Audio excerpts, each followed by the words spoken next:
नमस्ते। मम नाम कन्नगी। संस्कृत इति मम विषयः।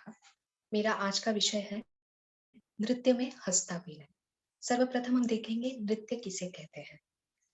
नृत्य मानव जीवन का एक स्वाभाविक अंग है जो हम अभिव्यक्ति के लिए इस्तेमाल करते हैं।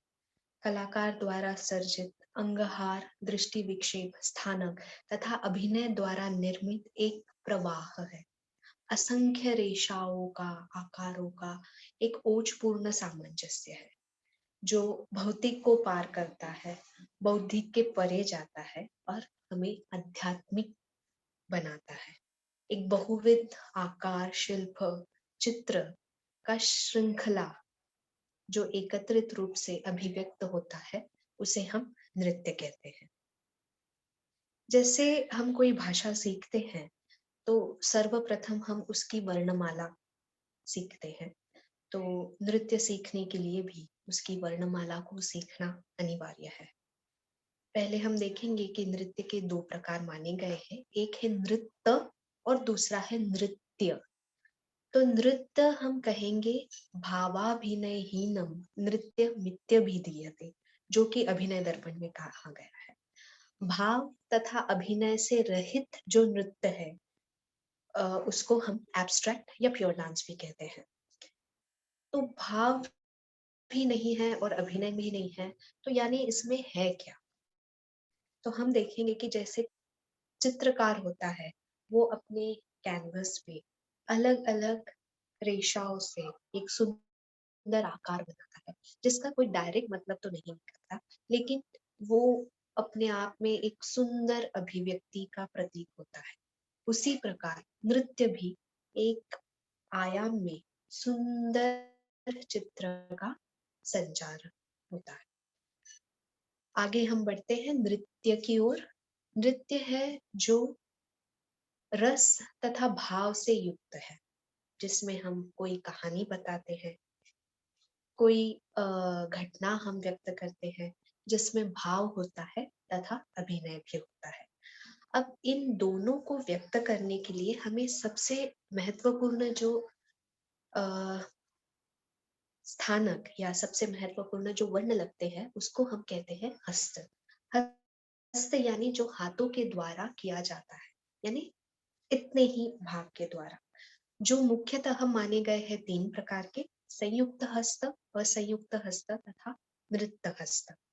संयुक्त हस्त हम कहते हैं जिसे हम दोनों हाथों को जोड़कर करते हैं, उसको हम संयुक्त हस्त कहते हैं, जो कि 22 प्रकार के माने गए हैं: अंजलि, कपोत, कर्कट, स्वस्तिक, तोलक, पुष्पकूट, उत्संग, शिवलिंग, कटकावर्धन, कर्तरी, स्वस्तिक, शकट, शंख, चक्र, संपुट, पाश, कीलक, मत्स्य, कूर्म, वराह, गरुड़, नागबंध, खटवा तथा भेरुंड।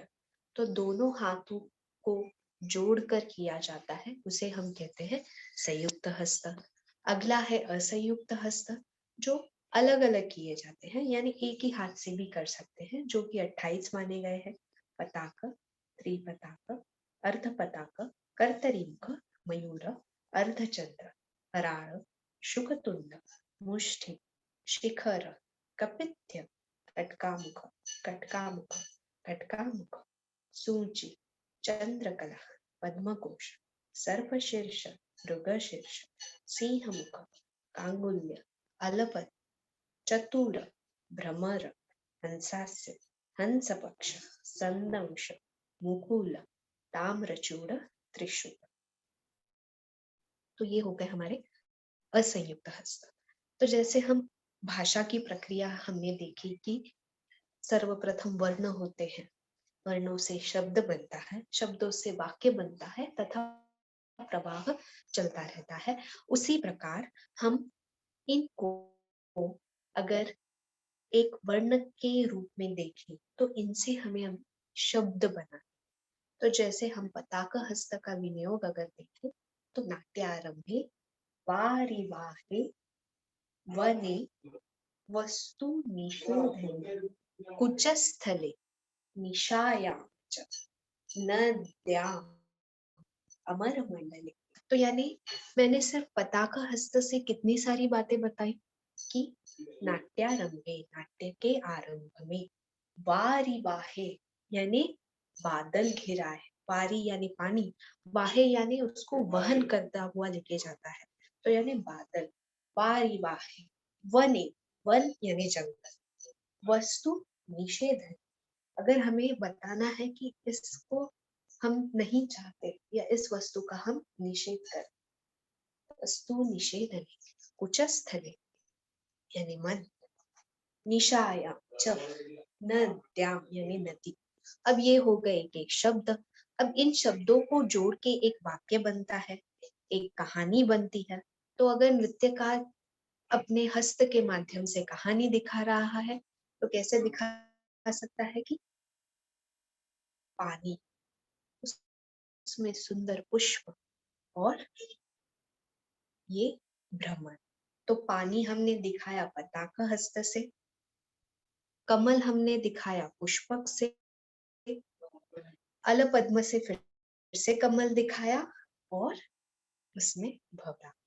तो इस प्रकार हम देखते हैं कि हस्त के माध्यम से हम अपनी अभिव्यक्ति करते हैं नृत्य में। धन्यवाद।